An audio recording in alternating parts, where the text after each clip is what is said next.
Hey everybody, you're watching Ready Set Drone, and if you're like so many people out there, you've heard how much fun FPV is, and it is, and you want to get into it, but you're not sure whether or not buying a ready-to-fly kit or buying things separately is the way to go. Stay tuned and we'll talk about that. So if you're pressed for time, I'll shortcut to the end for you. Yes, buying a ready-to-fly kit, if you buy the right one, is a great way to get into FPV. The cost difference can be pretty significant, between $1,000 to $1,200 difference between the two, and getting one that is a little bit less expensive lets you get your feet wet, lets you try it out and see if you like it before you commit to the big bucks and all the things that come with the big bucks.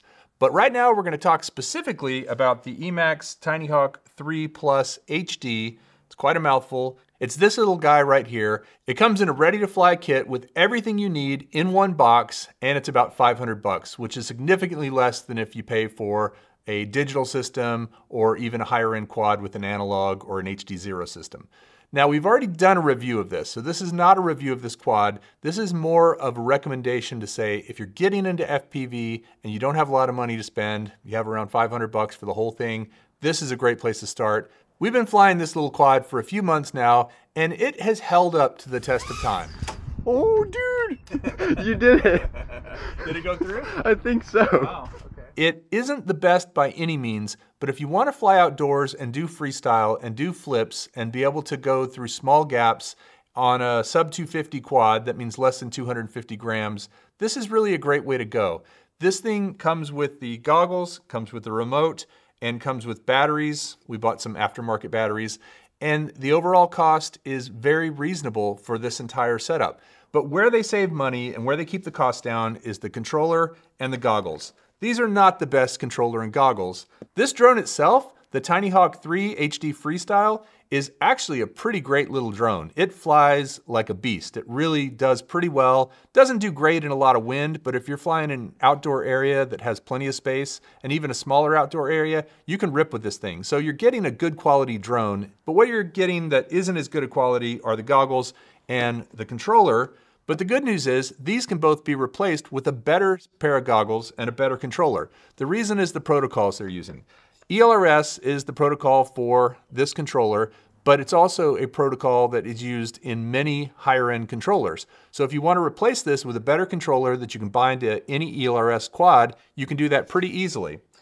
And if you're looking to replace the goggles, you can still give these goggles to a friend and let them watch you fly, or even take the screen out like this and let a bunch of friends watch you fly, because this is still going to be able to connect to the video transmission coming off of this drone, even if you're wearing different goggles.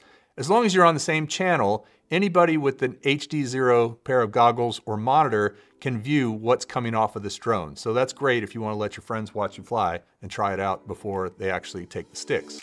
So another reason I like this kit is because EMAX is a reputable company that puts a lot of design time and R&D into building a quad like this. Everything from the frame to the propellers to the way it's assembled has had a lot of R&D put into it. And this is a quad that has good performance overall, and for the cost, it's really great performance. I also like this kit because these little 1S batteries are super cheap compared to 4S or 6S batteries. So if you're just getting into it, you can buy a bunch of these aftermarket batteries. I'll put a link in the description.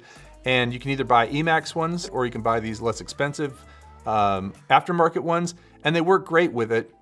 And you can get a bunch of batteries so you can get a bunch of flight time in. These charge really quickly. They're fairly safe. They do get a little puffy sometimes, although these haven't yet. But they're batteries that you don't have to spend 30 or 40 bucks a pop to get good batteries with a 1S. So if you watch a lot of FPV on YouTube, you've probably seen some amazing flights. Most of the people flying these things are flying bigger quads with digital systems on them, whether that's a digital O3 unit, a walk snail unit, or a digital camera like a GoPro or Insta360, or even a DJI camera mounted to the quad. So they're getting stabilization, they're getting 4K footage, all that sort of thing. You're not gonna get that kind of footage with this particular setup. This is really for the joy of flying, learning how to fly, getting into it for less expensive, and then deciding if you want to invest in all that other stuff to make beautiful video.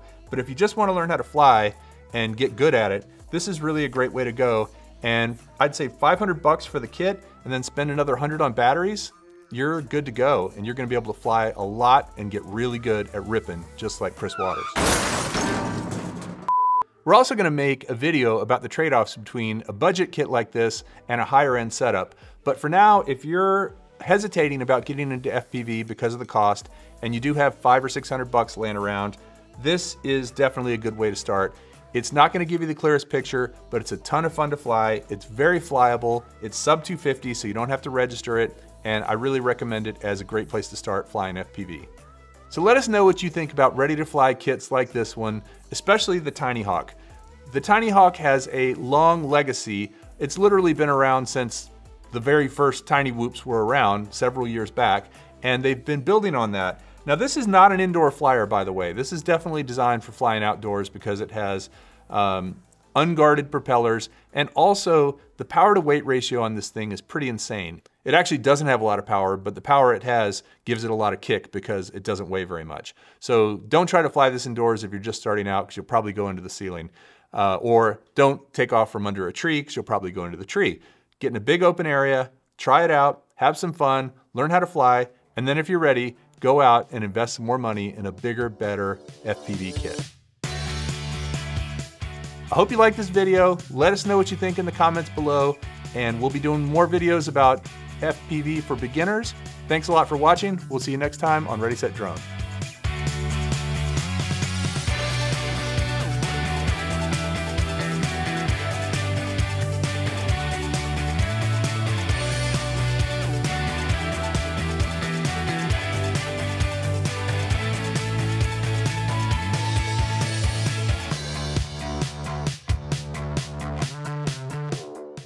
Chris challenged me to do a power loop through this thing.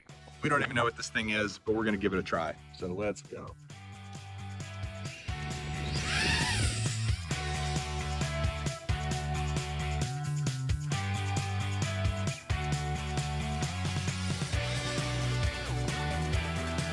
Oh, almost. Okay, there we go. Good.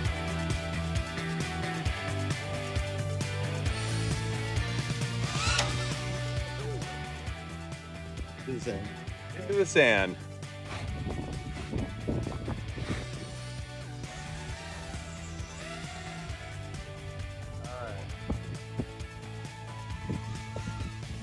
Ooh. Okay. You're still good? Bumpy bump.